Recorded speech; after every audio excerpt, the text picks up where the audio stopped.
Welcome to PenJen's Inkwell podcast. My name is Jen Waters. I hope you enjoy my stories.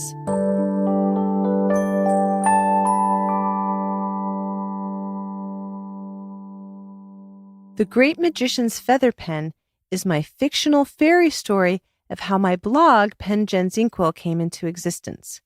So in this recording, I wanted the fairies to sing. I thought it made their characters stand out. I always loved Tinker Bell and Peter Pan. Even now, I can see Julia Roberts and Hook. Peter Pan has so many wonderful parts in it, even how it was originally written. I sat next to Carole King at a Los Angeles screening of Finding Neverland about a year before I became a grand prize winner in the John Lennon Songwriting Contest. So anything to do with Peter Pan makes me think of Carole King and her album Tapestry. I love how out of tragedy, author J.M. Barrie found a redemption in telling real life through a different lens. I also ended the story with PenJen, or me, on the phone telling her mom about the latest story PenJen wrote and how she could read it for typos. I actually do that regularly, so it's sort of funny. This story is scored to the Ink Fairies theme, original music by Eric Baines. So please enjoy The Great Magician's Feather Pen, and I hope that fairies deliver a story to your bedside at night.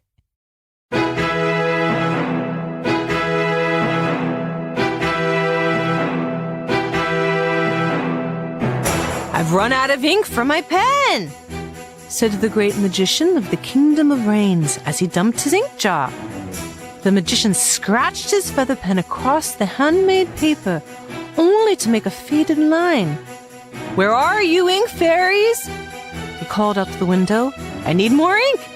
I have stories to write." He looked at his stacked manuscripts sitting in his bookshelf, neatly bound with his leather and string.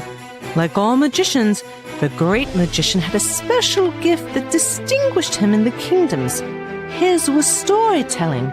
In fact, whether or not people knew it, he was responsible for writing all the stories in every kingdom of the world. After he wrote the masterpieces, the Ink Fairies took his work and put them in the timeless library, where all stories were saved despite space or time. Then when an author or scribe needed a story, the Ink Fairies delivered the original book to their bedside at night. When they woke in the morning, the stories had been inscribed in the memory through the great magician's spell. Of course, only the great magician and the Ink Fairies knew this secret. If humans knew of the magician's power, they would be jealous and covet his magic, which they already thought was their own. "Here I am, sir," said Fernice the fairy, who had heavenly blue flowers on her wings. "We worked all night on making a batch of new ink for you," she said, dropping the latest batch of fairy ink on his desk with a thump. One after another, the great magician checked off the names of the Ink Fairies as they delivered the full ink jars. Blossom, Cherry, Dewdrop, Euclea, Flutter, Glimmer, Moonshadow, Songbird, Twinkle, Veil, and Wonderspell. "Fabulous," the magician said. "I have enough ink for my work next week, and all is well with the world." "Well, all is well almost," Moonshadow said.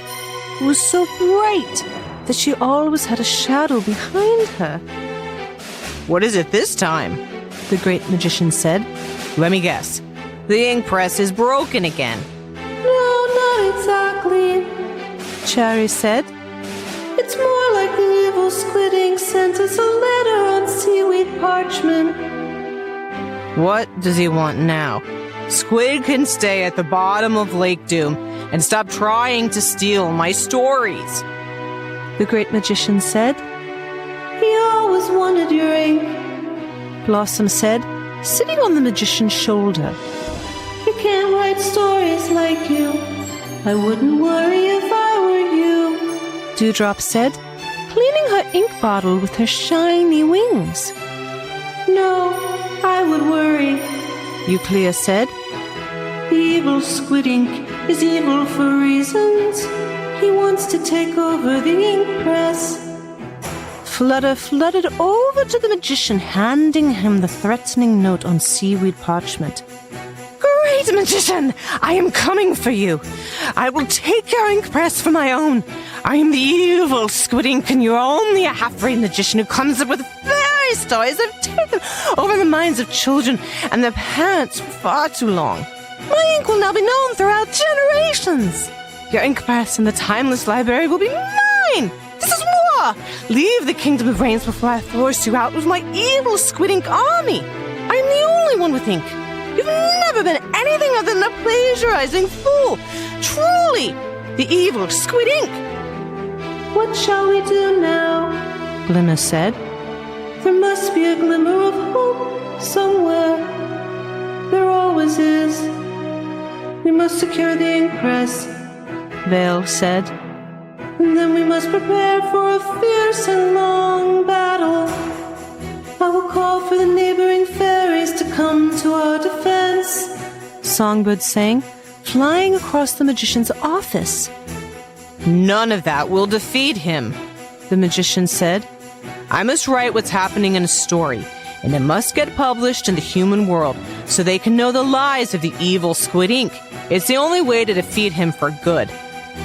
Then he'd stay at the bottom of Lake Doom and hiding, fearful that the humans would destroy him, Twinkle said, with a sparkle in her eye.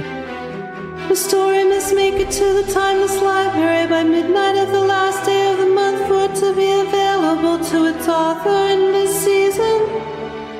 Otherwise, it has no chance to get published until next year.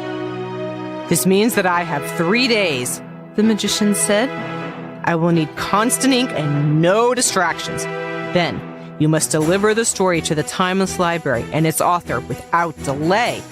Telling this story is the only way to win. Until you finish the greatest piece of fiction ever written, we'll protect you, Wonderspell said. The evil Squid Ink only wants to use the ink press in the timeless library to promote his own meaningless and dark stories.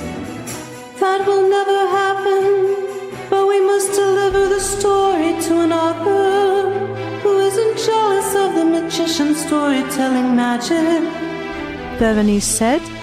We'll find the best author available and prepare to fight the Squid Ink army.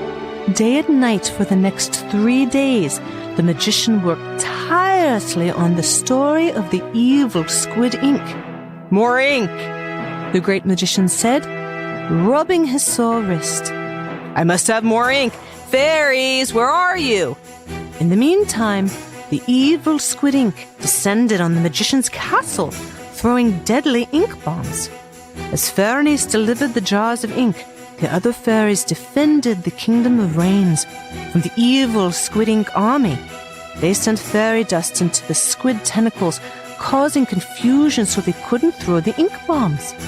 Although the Squid Ink army was relentless, the Ink Fairies didn't back down, diffusing the ink bombs before they could detonate and sending them back to the slippery squids. The Ink Fairies' cleverness enraged the evil Squid Ink, who wanted to kill the magician.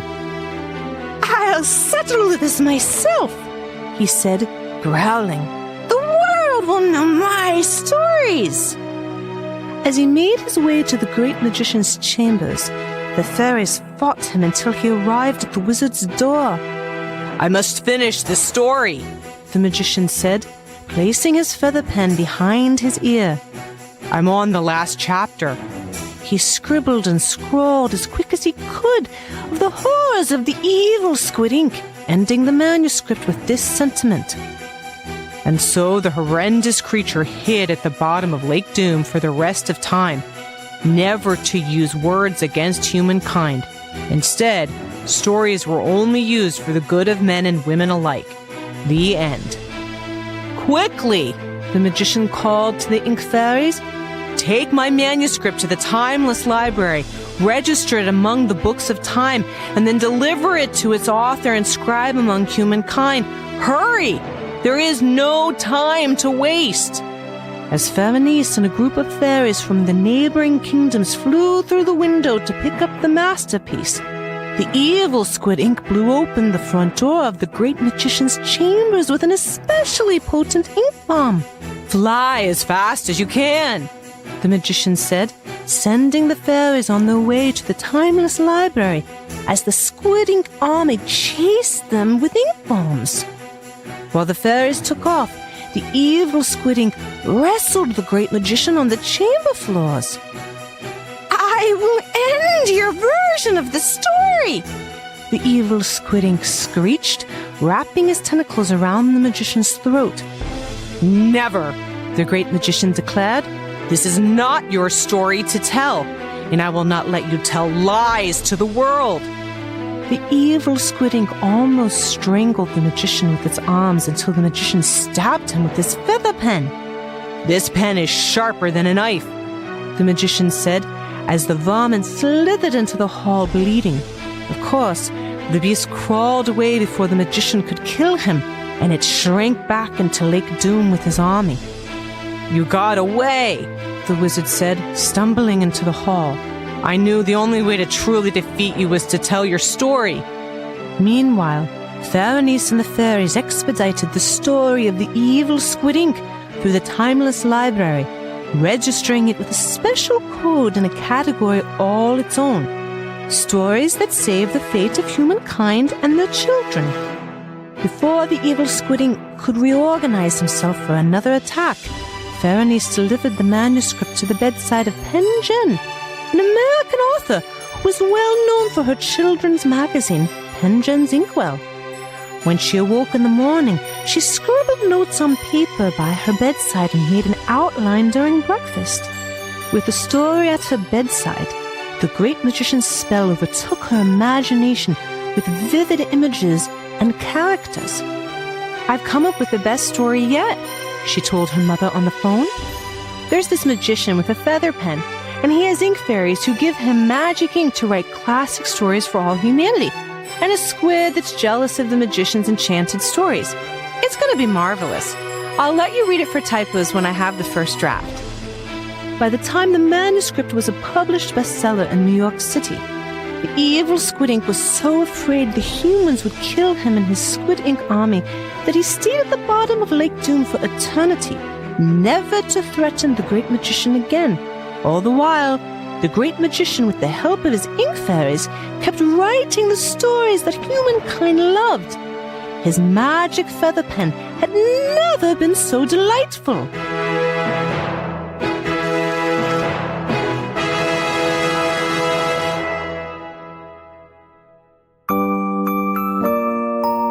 This has been Pen Jen's Inkwell podcast. I wrote and performed all the original stories in the podcast. This podcast is produced by Eric Baines, who scored all the stories and poems in the series to original and public domain music. The podcast is associated with my blog of the same name, Pen Jen's Inkwell, which can be found on my website, jenwaters.com.